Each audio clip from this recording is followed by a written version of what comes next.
चीन द्वारा हुआ अकस्मात आक्रमण, फिर पाकिस्तान से युद्ध, 2 साल छाई भूखमरी और उन्हीं दिनों 10 लाख हिंदू शरणार्थी जो धार्मिक शोषण का शिकार होकर अपनी जान बचाकर भारत की ओर कूच कर रहे थे। स्थिति बहुत गंभीर थी। हमने अमेरिका से मदद मांगी, उसने हमारी मदद की, लेकिन एक भी ऐसा मौका नहीं छोड़ा जब वो अपना एहसान हम पर ना जता सके। 1960 का दशक इतिहास के पन्नों में बहुत महत्व रखता है। इतनी विषम परिस्थिति संभालने के साथ साथ हमें अपनी अंतर्राष्ट्रीय छवि को भी धूमिल होने से बचाना था।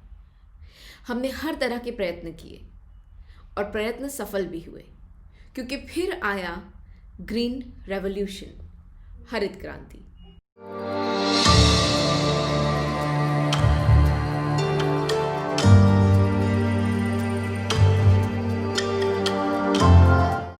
ग्रीन रेवोल्यूशन के साथ सरकार ने किसानों को मोटिवेट करने के लिए एमएसपी का और उन्हें साहूकारों और जमींदारों के चंगुल से बचाने के लिए एपीएमसी का गठन किया।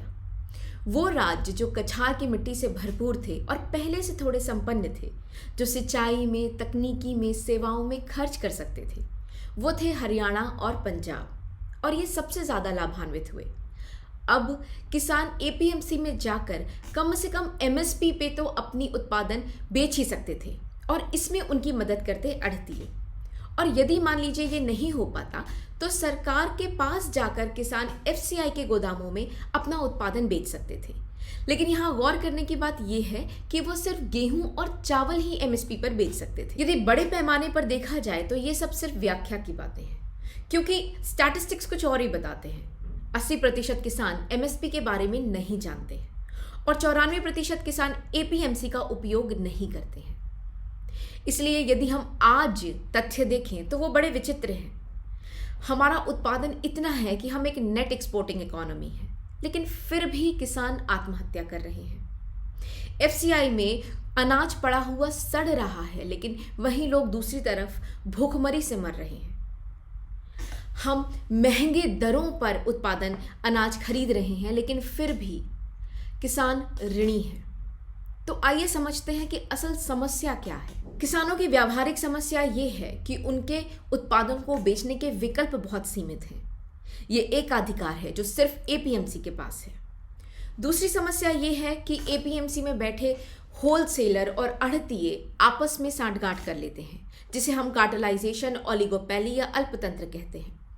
इससे ऑक्शन की प्रक्रिया महत्वहीन हो जाती है, क्योंकि किसान न्यूनतम दरों पर अपने उत्पादन को बेचने के लिए मजबूर हो जाते हैं। इसके अलावा मार्केट फी, रूरल डेवलपमेंट फी, आढ़तिये का कमीशन, अनाज को लाने ले जाने के ट्रांसपोर्टेशन का खर्चा, और यही कारण है कि जिस चीज़ की हम 60 रुपए देते हैं उसके किसान को मात्र 6 रुपए मिलते हैं। एपीएमसी में आमतौर पर राज्य के नेताओं के नज़दीकी लोग शामिल होते हैं। ये किसान भी हैं, ये नेता भी हैं, और एपीएमसी में एक बहुत बड़ा दबदबा रखते हैं। अब आप ये अनुमान लगा सकते होंगे कि ये मार्केट में कितना इन्फ्लुएंस लाते हैं। यदि किसान चाहे कि वो एपीएमसी में ना बेचकर सरकार को एफसीआई के गोदामों में अपना गेहूं और चावल बेचे, तो वहां अलग समस्या है। एफसीआई में बैठे अधिकारी किसी भी तरह से किसानों को टरका देते हैं और एपीएमसी में जाकर वही अनाज सस्ती दरों में खरीदकर कागजों में एमएसपी पर दिखाकर अपनी अवैध कमाई करते हैं। एफसीआई में भ्रष्टाचार का स्तर ये है कि वहां अच्छा रखा हुआ अनाज औने पौने दामों पे निकल जाता है और मार्केट प्लेयर्स से सड़ा हुआ अनाज एफसीआई के गोदामों में भर लिया जाता है। यही अनाज जब सब्सिडी की दुकानों पर जाता है, गर्भवती महिलाओं को बंटता है, मिड डे मील में बच्चों को बंटता है, गरीबों को बंटता है, तो ये सेहत को नुकसान ज्यादा पहुंचाता है। लेकिन सारे किसान एपीएमसी से दुखी हैं ऐसा भी नहीं है। कुछ हैं जिनके आढ़तिये फिक्स हैं और उनके बहुत अच्छे संबंध हैं। किसान बिल से ऐसा लग रहा है कि एपीएमसी की व्यवस्था खत्म हो जाएगी। सरकार का कहना है कि हम एपीएमसी खत्म नहीं कर रहे, लेकिन हम किसानों की वो बाध्यता खत्म कर रहे हैं जिसके अंतर्गत वो सिर्फ एपीएमसी को अपना सामान बेच सकते हैं। जब हर व्यक्ति स्वतंत्र है, जिसे चाहे उसके साथ खरीद बेच कर सकता है, व्यापार कर सकता है, तो किसान क्यों नहीं कर सकते? हम उन्हें विकल्प देकर उनका सशक्तिकरण करना चाहते हैं, सरकार का ये कहना है। और कितनी आश्चर्य की बात है कि इतना हो हल्ला और आंदोलन आज हो रहा है, जबकि 2003 में ही अटल बिहारी वाजपेयी सरकार ने इसकी नींव रख दी थी। और 2016 के आते आते तक 15 राज्य जैसे कि बिहार, महाराष्ट्र, कर्नाटका, दिल्ली, ये ऐसे राज्य हैं जिन्होंने छोटे मोटे बदलाव के साथ इनके प्रावधानों को अपना भी लिया था। उन्होंने समानांतर प्राइवेट मार्केट खड़े किए और ये धूमधाम से चल रहे हैं क्योंकि ये गवर्नमेंट रेगुलेटेड मार्केट है। एक और बहुत बड़ा बदलाव जो किसान बिल ला रहा है वो है कॉन्ट्रैक्ट फार्मिंग का। कॉन्ट्रैक्ट फार्मिंग के तहत सरकार किसानों को तय की गई दरों का एक कानूनी संरक्षण देगी। A legal environment with an assurance of price at the time of sowing. इसका मतलब ये है कि अब किसान किसी भी रजिस्टर्ड बायर के साथ, किसी रजिस्टर्ड बड़ी कंपनी के साथ लीगल एग्रीमेंट कर सकते हैं, या तो उत्पादन प्रोडक्शन के लिए या तो सेवाओं सर्विसेज के लिए। अब क्योंकि लीगल एग्रीमेंट की बात है इसलिए बहुत बड़ा डर ये है कि बड़ी बड़ी कंपनियां कॉम्प्लिकेटेड एग्रीमेंट्स बनाकर, कॉन्ट्रैक्ट्स बनाकर किसानों को फंसा सकती है, जिसकी बहुत बड़ी संभावना है। इसमें सरकार का ये कहना है कि उन्होंने एक मॉडल एग्रीमेंट, एक टेम्पलेट बनाया है जिसे कंपनी सिर्फ अपनी कॉन्ट्रैक्ट डिटेल्स से भर सकती है, अपनी पर्सनल डिटेल्स से भर सकती है, उसमें चेंजेस नहीं कर सकती। इसमें प्राइस फ्लक्चुएशन फ्लेक्सिबिलिटी का भी प्रावधान है।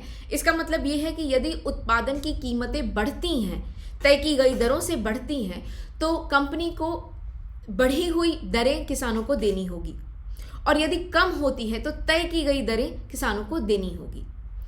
मैक्सिमम पेमेंट का जो डेट होगा वो सेम डे पेमेंट होगा। इसका मतलब यह है कि प्री पेमेंट या पार्ट प्री पेमेंट के अलावा मैक्सिमम जो बायर किसान को पे कर सकता है वो उस दिन पे करेगा जिस दिन वो अपने सामान की, अपने उत्पादन की डिलीवरी लेकर जाएगा। डिलीवरी लेके जाने का सारा खर्च कंपनी को उठाना होगा, ये जिम्मेदारी किसान की नहीं होगी। और यदि कंपनी ऐसा नहीं करती है तो उन पर 1.5 गुना तक पेनाल्टी लगाई जाएगी। इस अधिनियम में ये भी लिखा गया है कि किसान की भूमि, ज़मीन किसी भी हाल में गिरवी नहीं रखी जा सकती या उसमें कोई स्थायी स्ट्रक्चर खड़ा नहीं किया जा सकता जब तक वो किसान के हित में नहीं है या किसान की उस पर मंजूरी नहीं है। इस स्थायी स्ट्रक्चर को हटाने की जिम्मेदारी और खर्च बायर को उठाना होगा, इसका मतलब कंपनी को उठाना होगा। और यदि वो ऐसा नहीं करते हैं तो ये स्ट्रक्चर किसान की संपत्ति हो जाएगी।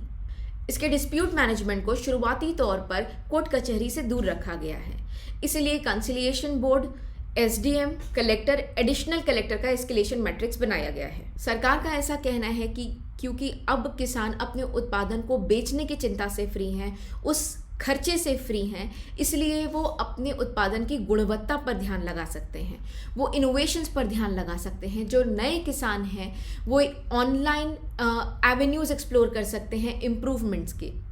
और एक बहुत बड़ी समस्या से जिससे हमको निजात मिल जाएगा वो है डिमांड और सप्लाई की अनप्रिडिक्टेबिलिटी, जो हमारे देश के लिए बहुत समय से एक बड़ी समस्या है।